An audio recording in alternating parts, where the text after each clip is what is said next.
Kenora MP Eric Melillo joins NetNewsLedger to share some good news for Canadian legions across Western and Northern Ontario, and to bring us up to date on internet, COVID-19, and other issues of interest to you, our readers and viewers. Here's the interview. It's James with NetNewsLedger. Joining us from Kenora by Zoom is Eric Melillo, the MP for the Kenora riding. Eric, welcome back and Happy New Year from NetNewsLedger. Happy New Year. It's good to be back. So we'll sort of start today. We'll talk a little bit about, the last bit, like 2020 is a year I think we're all glad to see get kicked in the butt and on the way out. What can we look forward to in 2021? Yeah, that's a good question. I know I'm very optimistic. I think 2021 is going to be a good year. I really hope that we can move forward from this pandemic and start to build our post-pandemic life and how that new normal is going to look. And really my focus is initially this year is trying to work with the government and holding the government accountable on their vaccine distribution plan, because we know that we can't get back to normal.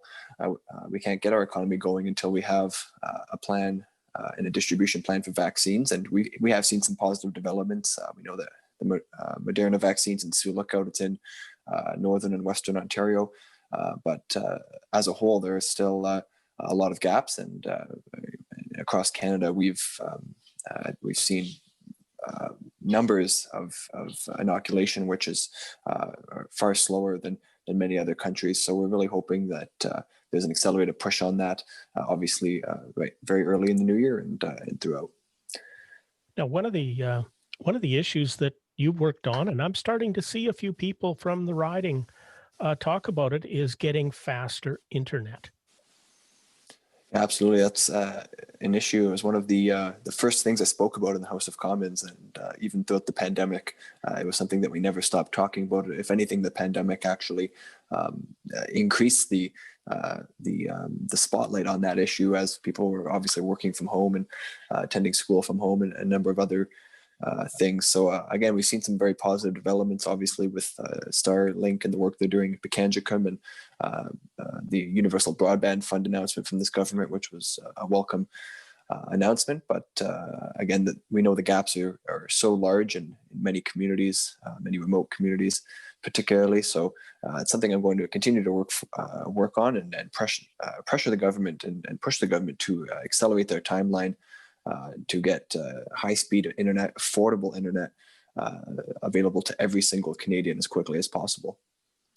It's been a year of challenges. The transportation sector is struggling right now. WestJet has just announced they're going to be laying 1,000 people off. The job numbers aren't quite where we think they could be, but all things considered, considering our region was just put down into the lockdown for another 2 weeks, we're actually not doing as bad as we might. Yeah, I think you hit it right on the head there. It's an interesting time for so many different industries and different people. And I know in our region particularly, we've had I think we've been, I wouldn't say scared, but maybe on guard, and looking at some of the numbers in Manitoba and in Eastern Ontario, and sort of right in the middle of it, we've felt like we've been doing a lot of things right. As a region, but obviously as case numbers continue to tick up, a reminder of the importance of staying home, the importance of following these health recommendations as much as possible. Now, you've had an announcement today that's going to sort of throw a lifeline of hope to Canadian legions across the region. What our readers and viewers need to know? Yeah, I'm very excited about this. My office announced today, in collaboration with local legions in the riding, that legions are going to be across Canada are going to begin receiving funding as a result of COVID-19 aid programs. We know that legions haven't been able to earn the revenue in traditional ways that they usually do from events and fundraisers and different things that obviously need large gatherings, and they've really been struggling.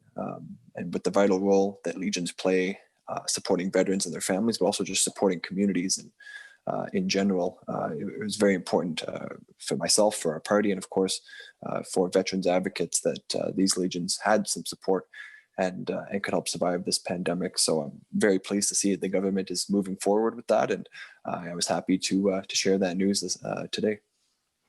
I guess one of the issues a lot of people are looking at is what's been going on in the United States. They've had a week with where a lot of people are saying the fragility of our democracies in the West is being shown. What do you think about what happened in Washington this week? Yeah, I was extremely shocked. I turned on the TV casually, and I saw what was going on, and I think I probably sat there for close to 3 hours. I just couldn't stop watching, just with shock. It was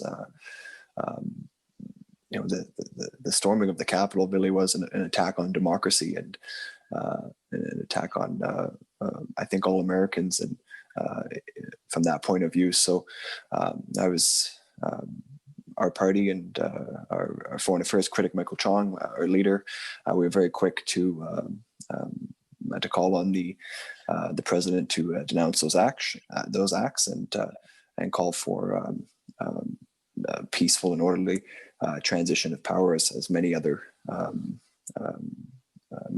have as well. So we hope that that was an isolated incident, and something that I just I was really shocked to see. And I've been thinking a lot about our friends in the United States and what they're going through.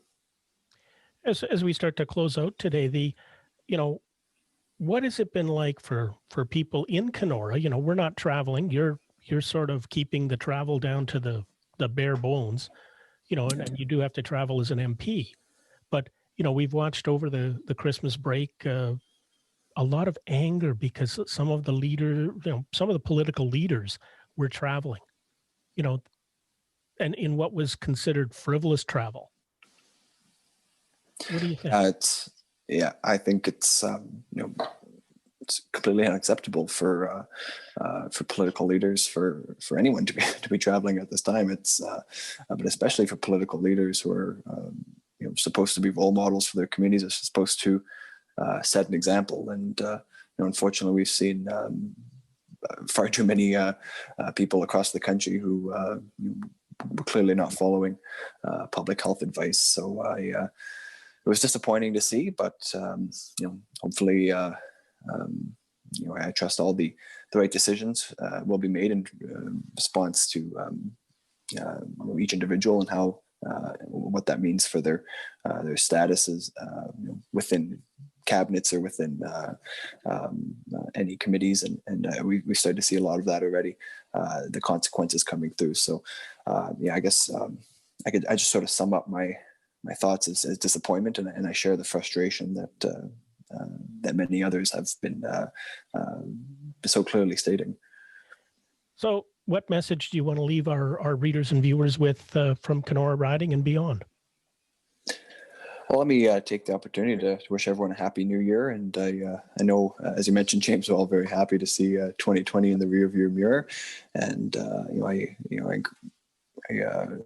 encourage everyone, I urge everyone to continue to do their part to follow public health guidelines. I know it's very frustrating at times, and it's not anything that anybody wants to do. But I hope that by working collaboratively with the federal government, with the provinces, that we will be able to get through this as quickly as possible and back onto our regularly scheduled programming.